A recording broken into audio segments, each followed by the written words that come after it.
Hello, मैं Adrian हूँ। मैं 16 का होने वाला हूँ और मैं एक बौना हूँ। इसका मतलब है कि मैं 5 साल बड़े बच्चे से लंबा कभी नहीं हो पाऊंगा।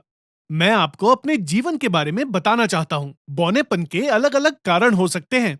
मुझे जेनेटिक कारणों से है। मेरे माता-पिता और मेरे दोनों भाई सामान्य कद के हैं। जब तक मैं 2.5 साल का नहीं हुआ था, किसी को अंदाजा नहीं था कि मैं एक खास बच्चा हूँ। मुझे सर्दी हुई और माँ मुझे बच्चों के डॉक्टर के पास ले गई। जांच से पहले नर्स ने मेरी लंबाई और वजन नापे तो पता चला कि मेरा कद पिछले 1 साल में 1 सेंटीमीटर ही बढ़ा था। डॉक्टर ने जरूरी शोध किया और मेरे माता पिता को बताया कि मुझे बौनापन था। ये बीमारी बेहद दुर्लभ है और 10,000 में से कुछ ही बच्चों को होती है। इसके विपरीत मेरी माँ कहती है कि मैंने लॉटरी जीती है। वैसे मेरे लिए ये कहना मुश्किल है कि मुझे बौना होना कैसा लगता है, क्योंकि मैं हमेशा से ही इतना छोटा था। हालांकि मैं कई बार सोचता हूँ मैं अगर सब जैसा होता तो, पर मुझे नहीं पता कि मैं सामान्य विकास का सपना देख रहा हूँ या सोच रहा हूँ कि ये कैसे अलग होता। क्योंकि बौनेपन के काफी फायदे हैं। मसलन ये सस्ता है। मेरी माँ हमेशा कहती है कि वो मेरे भाइयों के नए नए कपड़े खरीदकर थक चुकी है। वो घास की तरह बढ़ते हैं, जबकि मैं 3 साल से एक ही जैकेट पहन रहा हूँ जो मुझे बिल्कुल फिट बैठती है। जब मैं अपने दोस्तों के साथ कभी बस में या सिनेमा जाता हूं तो टिकट नहीं खरीदता। ज्यादातर उनमें से कोई भी मुझे अपना छोटा भाई बता देता है और मैं फ्री में जा पाता हूं। प्लीज किसी को बताना मत। दूसरा फायदा है कि मैं बहुत चुस्त हूं और वहां फिट हो जाता हूं जहां दूसरे फंस जाते हैं।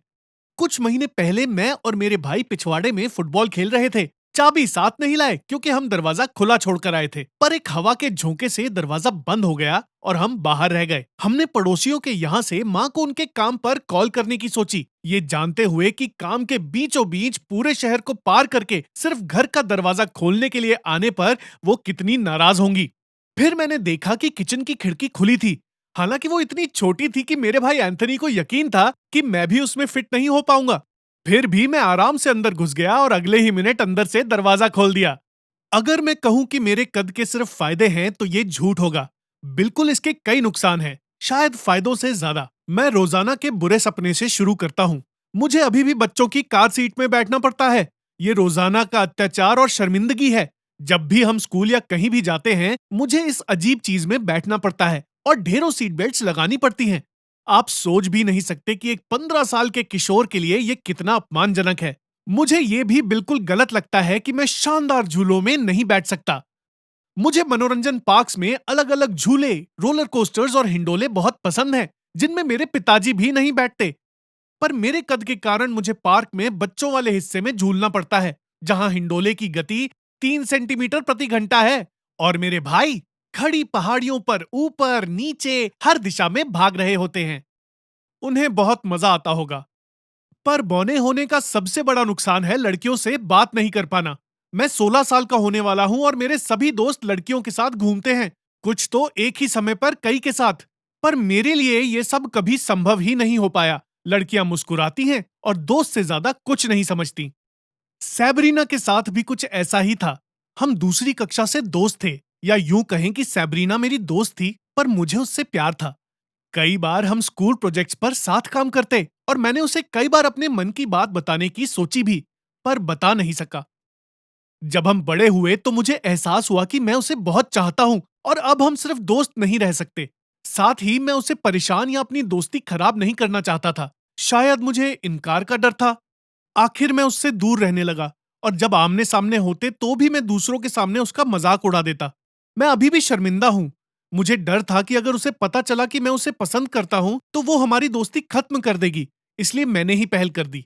बेशक हमारी दोस्ती जल्द ही टूट गई, पर ऐसा कोई दिन नहीं निकला जब मैं सैबरीना के बारे में नहीं सोचता। इन बुरी घटनाओं के बावजूद मेरे जीवन के सबसे शानदार पलों का श्रेय मेरे बौनेपन को जाता है। चलिए मैं इनके बारे में आपको बताता हूँ। पिछले साल बस मेरे जन्मदिन से पहले हमारे फैमिली डॉक्टर का कॉल आया। उन्होंने बताया कि उनके पास एक बहुत बड़े फिल्म स्टूडियो से पत्र आया है और उन्हें अपनी एक फिल्म में मेरे जैसे एक युवा की तलाश थी। मुझे विश्वास ही नहीं हुआ और जब उन्होंने मेरी जानकारी स्टूडियो को भेजने की अनुमति मांगी तो मैंने खुशी-खुशी दे दी। जल्द ही निर्माता ने मुझसे संपर्क किया और खुद मुझे ऑडिशन के लिए आमंत्रित किया।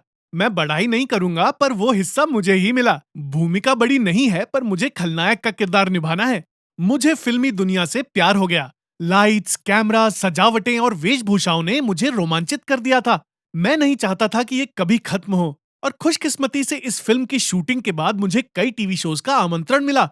मैंने एक स्थानीय समाचार चैनल को छोटा इंटरव्यू भी दिया। फिल्म अभी रिलीज नहीं हुई है, पर अभी से ही मेरे स्कूल की लड़कियों ने मुझे अलग निगाह से देखना शुरू कर दिया है। उनमें से कई अब मेरी दोस्त बनना चाहती हैं। इससे मुझे सैब्रीना को कॉल करने और अपने बुरे बर्ताव के लिए माफी मांगने का साहस मिला। मुझसे बात करके उसे अच्छा लगा और वो फिल्म की प्रीमियर पर मेरे साथ चलने के लिए राजी हो गई। इस सब से मैं बहुत खुश हूँ और आशा करता हूँ कि हम ऐसे ही साथ रहें। इतने समय बाद सैब्रीना के साथ पूरी शाम बिताने का सोचकर ही मेरे दिल की धड़कनें तेज हो रही हैं। इस फिल्म की वजह से मेरा आत्मविश्वास बढ़ गया था। मुझे यकीन है कि अगर मेरा कद आम लोगों जितना होता तो मैं कभी अभिनेता नहीं बनता। मुझे लगता है कि मैं अभिनय के लिए ही बना हूँ, तो अब मैं लंबा नहीं बनना चाहता। मैं ऐसे ही खुश हूँ। आपको क्या लगता है, सैब्रीना और मैं साथ रह पाएंगे या वो सिर्फ दोस्त रहना चाहेगी? अपने जवाब कमेंट्स में लिखिए।